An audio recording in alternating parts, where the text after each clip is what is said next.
Hi everyone, welcome back to my channel. Good morning. నేనైతే నా డేని ఈ స్లో పేస్డ్ వర్కౌట్స్తో స్టార్ట్ చేస్తూ ఉన్నాను. సో నేను చాలా డేస్ నుంచి ఇట్లా ఫిట్మామ్తో వర్కౌట్ చేస్తున్నాను. Being with FitMom I have that flexibility. So according to my time schedule నేను మంచిగా వర్కౌట్ చేసుకోవచ్చు. ఇన్ కేస్ మీరు ఎవరైనా ఫిట్మామ్లో జాయిన్ అవ్వాలి అనుకుంటే మీకు నా డిస్క్రిప్షన్ బాక్స్లో వాళ్ళ enquiry form as well as Instagram page provide చేస్తాను along with 10% coupon code. So మీరు ఆ 10% కూపన్ కోడ్ కూడా యూస్ చేసుకోవచ్చు.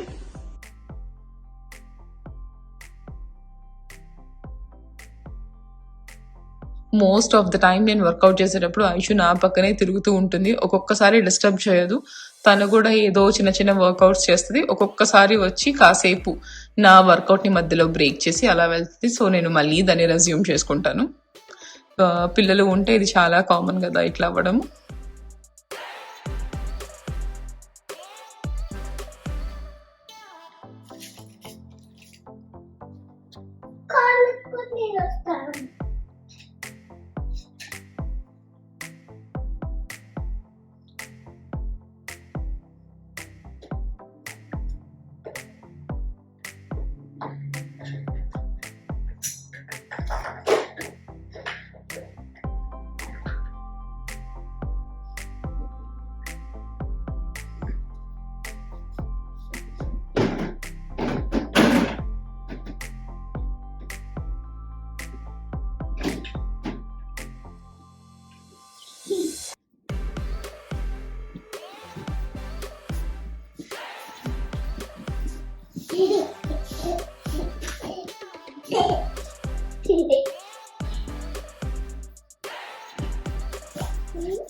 ఓకే ఐషు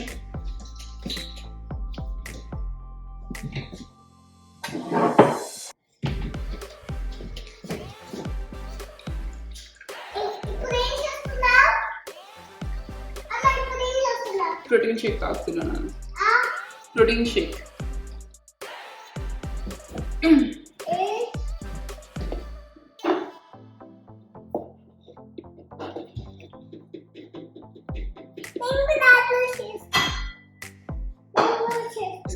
దీంట్లో వేసేసాయి. ఓకేనా? Thank you.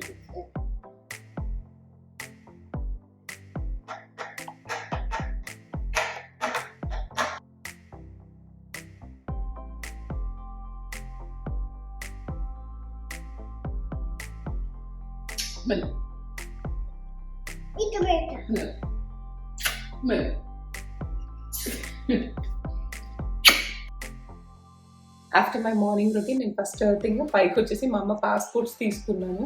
ఈరోజు తన ట్రావెల్ మళ్ళీ మర్చిపోతాం కదా, లాస్ట్ మినిట్ అన్ని చెక్ లిస్ట్ చేసుకుని ఏది మర్చిపోకుండా పెట్టుకోవాలి అని చెప్పి.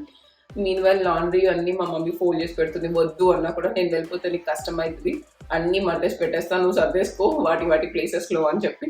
అంతే కదా పేరెంట్స్, వాళ్ళు వినరు, చెప్పినా కూడా అన్ని చేయాలి అని చెప్పి చేసేస్తూ ఉంటారు. అండ్ ఇది అయిపోయాక టార్గెట్కి వెళ్ళి లాస్ట్ మినిట్ ఇంకా కొన్ని ఉన్నాయి మర్చిపోయాం తీసుకునేవి, అవి కూడా తీసుకోవాలి. సెలైన్ స్ప్రే నేను ఐషుకి వాడతాను నోస్ బ్లాక్ అయినప్పుడు. చిన్నారమ్మకు కూడా బాగా కోల్డ్ వస్తే ఇబ్బంది పడుతుంది, దానికి కూడా తీసుకుందాము అని చెప్పి. అండ్ అది అయిపోయాక 3 months చాలా ఫాస్ట్గా అయిపోయాయి. మేము అక్కడి నుంచి ఇక్కడికి మూవ్ అవ్వడము, ఇల్లు సర్దుకోవడము, ఈ హడావుడి అంతా అయిపోయింది. ఒక లాస్ట్ 15-20 days నుంచే మేము కొంచెం సెటిల్ డౌన్ అయినట్టు ఉంది అనిపిస్తుంది. అంతలో మళ్ళీ మా మమ్మీ ఊరు వెళ్ళిపోతుంది. 3 months ఫాస్ట్గా అయిపోతుంది పేరెంట్స్తో. అండ్ నాకు మార్నింగ్ నుంచి నా హార్ట్ చాలా హెవీ ఉంది. నేను లేయడమే ఏడ్చుకుంటూ లేదు, నువ్వు వెళ్ళిపోతున్నావు ఈరోజు అని చెప్పి. నేను ఎంత పెద్దగా నాకు ఎంత అది పోదు, ఇంకా నాకు ఆ హోమ్ సిక్ అనేది బాగుంటుంది. ఇంకా నేను అక్కడి నుంచి వచ్చేటప్పుడు అంతే, ఇక్కడి నుంచి వెళ్ళేటప్పుడు కూడా అది అంతే అనుకుంటా. ఐషు పుట్టినప్పుడు మా అమ్మ ఆల్మోస్ట్ 7 months ఉంది. నాకు తెలుసు నేను ఇంకొక 1.5 month ఇండియా వెళ్తా అని చెప్పి. అయినా కూడా అసలు నాకు చాలా బాధ వేసేసింది. అసలు ఒక 2 days నాకు పట్టింది మళ్ళీ సెట్ అయ్యి, ఓకే మా మమ్మీ వెళ్ళింది, ఇంకా నేను మళ్ళీ నా రొటీన్కి నేను రావాలి అనడానికి. అండ్ ఇప్పుడు ఐషు కూడా పెద్దగా అయింది కదా, తనకి అర్థమవుతుంది అమ్మమ్మ ఊరు వెళ్ళింది అని చెప్పి. ఎలా ఫీల్ అవుతుందో నాకు తెలియదు. ఇక పాపం తనకి చాలా ట్రాన్సాక్షన్ అవుతున్నాయి. సియాటల్ టు ఇక్కడ కొత్త స్కూల్, ఇప్పుడు అమ్మ ఊరు వెళ్తుంది అది అనుకుంటున్నాం. ఈ వీకెండ్ కొంచెం ఎక్కువ తర్వాత మేము బాగా టైం స్పెండ్ చేస్తాం. స్టిల్ ఇంకా అన్ని పనులు త్వరగా చేసేసుకొని ఇంకొంచెం ఎక్కువ టైం స్పెండ్ చేయాలి. తనకి ప్రిటెండింగ్ ప్లే అంటే చాలా ఇష్టం. మా మమ్మీ వచ్చినప్పటి నుంచి ఎంత ఆడుతుందంటే, తను ఇట్లా అమ్మమ్మ డ్రెస్ చేంజ్ చేసేసుకొని ఇలా చేంజ్ చేసేసుకుంటుంది, ఫేస్ వాష్ అని ఇలా సన్ స్క్రీన్ అవన్నీ కూడా చేస్తుంది. సో మా అమ్మ చెప్తుంది మీరు ఆ ప్లే ఆడండి, దానికి చాలా ఇష్టం, లేకపోతే అది ఏడుస్తుంది అని చెప్పి. అండ్ నన్ను ఎయిర్పోర్ట్లో డ్రాప్ చేశాక కూడా దానికి ఫస్ట్ కేక్ పాప్ కొనివ్వండి. దానికి ఇష్టం కేక్ పాప్ కూడా, హాఫే తింటుంది బట్ దానికి ఇష్టం కేక్ పాప్ కొనుక్కోవడం. అండ్ తర్వాత ఐషుకి మేము ట్యాబ్ తీసుకున్నాము, ఎవ్రీడే 30 minutes అలా ఇస్తాను నేను. అది ఒక 2 weeks నుంచి ఇవ్వడం లేదు, మా మమ్మీ వెళ్ళినప్పుడే ఇద్దాము అని చెప్పి చెప్తుంది. మీరు కార్లో పెట్టుకోండి ట్యాబ్, నన్ను డ్రాప్ చేశాక తనకి ఇవ్వండి, అది మళ్ళీ ఏడుస్తుంది లేకపోతే అని చెప్పి. సో మా మమ్మీ మాకంటే ఎక్కువ ఐషుని మిస్ అవుతుంది. ఇట్స్ కామన్ కదా గ్రాండ్ పేరెంట్స్కి. అదే చెప్తుంది, నాకు పుట్ట లోపల నుంచి బాధ వస్తుంది దాన్ని వదిలేసి వెళ్ళాలంటే. నీకు నన్ను వదిలేసి నీకు బాధ రావడం లేదా అంటే, ఇంతకుముందు మా అమ్మ నేను చెప్పేది, నేను యూఎస్ వస్తున్నా నాకు చాలా బాధ అవుతుంది అసలు. ఇప్పుడైతే నా గురించి ఏం మాట్లాడటం లేదు, ఐషు గురించి ఏం మాట్లాడుతుంది. మా తమ్ముడు కూడా అయ్యో అది ఎలా ఉంటుందో ఏమో నువ్వు వచ్చేస్తే అని అలా చెప్తున్నాడు. అదే చెప్తున్నా, అయితే ఎక్కువ రోజులు ఉంచురా అమ్మని, నువ్వు అంత బాధపడుతున్నావు కదా అని చెప్పి. బట్ మాకు మళ్ళీ మా మమ్మీకి ఇండియాలో కూడా పనులు ఉన్నాయి కాబట్టి ఈసారి షార్ట్ ట్రిప్ 3 monthsకే వచ్చింది. హోప్ఫుల్లీ నెక్స్ట్ ఇయర్ వచ్చినప్పుడైనా అట్లీస్ట్ ఒక 6 months వచ్చి ఉంటే బాగుంటుంది. అండ్ ఇంకా ఇప్పుడైతే మేము టార్గెట్కి వెళ్ళిపోయి తెచ్చుకోవాల్సినవన్నీ తీసుకొని వచ్చేసి అన్నీ కూడా ప్యాకింగ్ చేసేయాలి.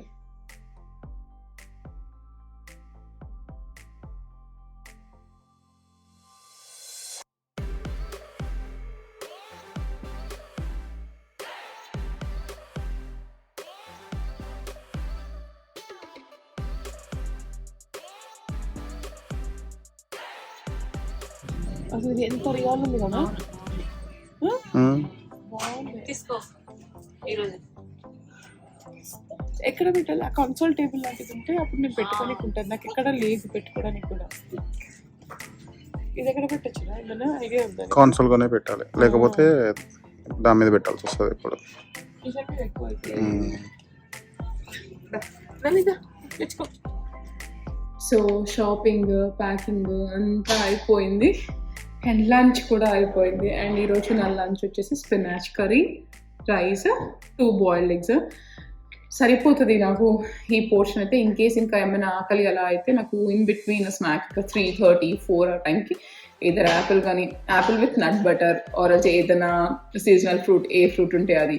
అండ్ ఇంకా ఈవినింగ్ 6కి అట్లా బాగా మా మమ్మీ వచ్చినప్పటి నుంచి మేము చేసేది, నేను కూడా రెగ్యులర్గా తింటా స్ప్రౌట్స్ ఇవన్నీ.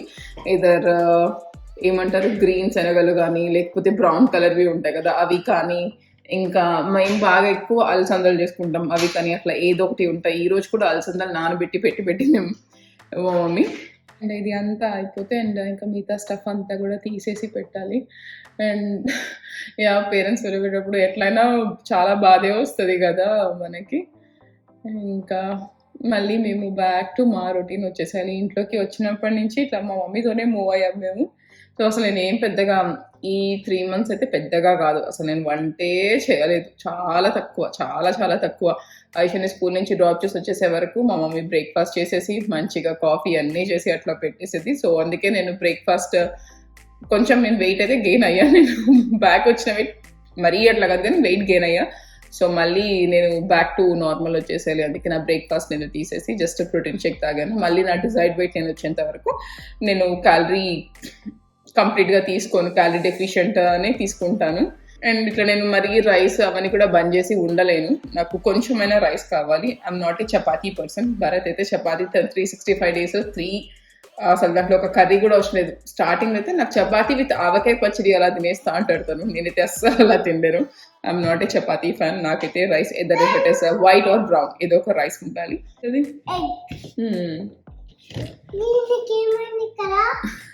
అది ఎగ్ పీల్ చేసేటప్పుడు కొంచెం పోయింది, అలా కొంచెం ముడిపోయింది. అట్లా పోయింది లేరా అట్లే నువ్వు పీల్ చేసి ఇవ్వలేదు కదా అందుకే పోయింది. అది కూడా అంతే పోయింది. యా ఈ గ్రీన్ కర్రీ స్పినాచ్ కర్రీ ఐషానికి ఫేవరెట్. బాగా నేను పెట్టుకొచ్చుకున్నా. తనకు కూడా ఆకలి అవుతున్నట్టుంది. యూజువల్గా ఫుడ్ దగ్గరికి రాదు, తనకు ఆకలి ఇంకా బాగా ఆకలి వస్తేనే వస్తుంది తను. అండ్ ఇందాక నేను చెప్పా కదా స్నాక్కి నట్ బటర్ అని. సో మీరు any kind of nut butter whether it is peanut or almond almond ఏదైనా కూడా దాంట్లో మీరు చూసుకోండి కొనుక్కునేటప్పుడు. జస్ట్ ఓన్లీ ఆల్మండ్ తీసుకో. Almond or little salt is fine. కొన్ని దాంట్లో మీరు ఇంగ్రీడియంట్స్లో పామ్ ఆయిల్ అలా చూస్తారు. సో అది అంత మంచిది కాదు. అండ్ మీరు కొనుక్కునేటప్పుడు అది చూసుకొని కొనుక్కోండి. అండ్ ఇప్పటికి కూడా నాకు రెగ్యులర్గా వచ్చేది FitMom అని చెప్పి. నేను చాలా రోజుల నుంచి వాళ్ళతో నేను వర్కౌట్స్ చేస్తూనే ఉన్నాను. నాకైతే మంచిగా వర్క్ అవుతుంది. నా స్కెడ్యూల్కి నాకైతే మంచిగా వర్క్ అవుతుంది. And coming to the results wise కూడా ఐఎమ్ వెరీ హ్యాపీ. నాకు తెలిసిన వాళ్ళు కూడా చాలామంది వాళ్ళకు కూడా మంచిగా వర్క్ అయింది. నేను చెప్పేది ఒకటి, మీరు జాయిన్ అయినప్పుడు అయ్యేటప్పుడు what ever concerns you have, what ever questions you have అన్నీ మాట్లాడండి. అన్నీ మీ కన్సర్న్స్ అన్నీ వాళ్ళు మంచిగా అడ్రస్ చేశాక మీరు కంప్లీట్గా సాటిస్ఫై అయ్యాక జాయిన్ అవ్వండి. కన్నదా ఈమెకి మాకు ఇప్పుడు ఇది చాలా సేపు పడుతుంది. ఈమెకి తినిపించి తర్వాత నేను తినేసి రెస్ట్ ఆఫ్ ద వర్క్ చేసుకోవాలి. వస్తావా నువ్వు? నేను మళ్ళీ వస్తాను చెప్పినా నేను ఎప్పుడు రమ్మంటే అప్పుడు వస్తాను. సరేనా? అయ్యో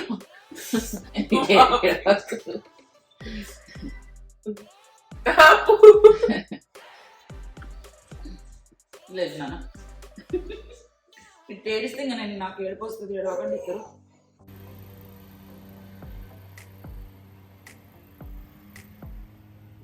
అన్న లగేజ్ పెడుతున్నాడు.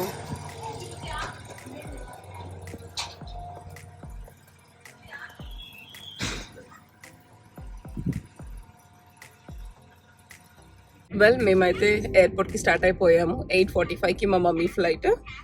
ఇక్కడి నుంచి తను వెళ్ళేది British Airways, Nashville to London, London to Hyderabad.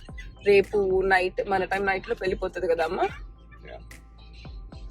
తనకి ఏమీ ఇట్లా ఏడవకుండా ఏం చేయకుండా అయితే మేము ఇట్లా ట్యాబ్తో బ్రైబ్ చేసాము. లేకపోతే ఆల్రెడీ తనకి ఏదో అనిపిస్తుంది, వెళ్ళకండి ఎయిర్పోర్ట్కి, ఎవరు ఎయిర్పోర్ట్కి వెళ్ళకండి అనుకుంటూ తిరుగుతుంది. అందుకే కాసేపు అది ఇచ్చి, నాన్న ఎక్కడికి వెళ్ళడం లేదమ్మా, ఎక్కడికి వెళ్ళడం లేదు నాన్న, అమ్మమ్మని డ్రాప్ చేసి వచ్చేస్తాను తల్లి. సో అది ఇస్తే కొద్దిగా పట్టించుకోదు కాబట్టి దాంతో ఆడుకుంటూ ఉంది అమ్మ.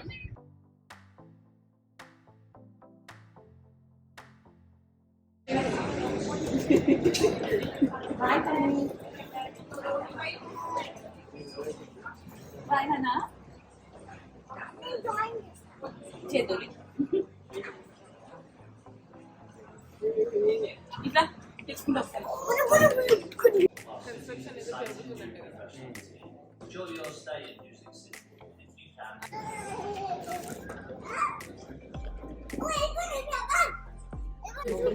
నీకు ట్యాబ్ ఇస్తాను నాన్న, ట్యాబ్ ఇవ్వరా?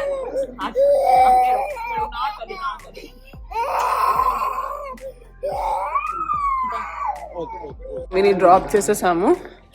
అండ్ మేము ఐషాని కొంచెం ఏడుస్తుందేమో అట్లా అనుకున్నాం కానీ బట్ తను చాలా ఏడ్చేసింది.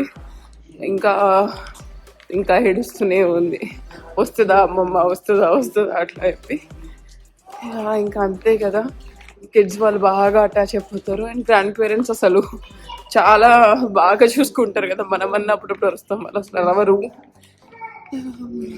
అడుగుతుంది ఇంకా ఎప్పుడు వెళ్దాం, మనం వెళ్ళిపోదాం ఇండియాకి అని చెప్పి. మేము చెప్తున్నాం వెరీ సూన్ వెళ్దాం నాన్న, ఇంకా ఏడవకు అని చెప్పి. ఇంకాసేపు తనని కొంచెం కన్సోల్ చేసి ఇంటికి స్టార్ట్ అయిపోతాం మేము కూడా.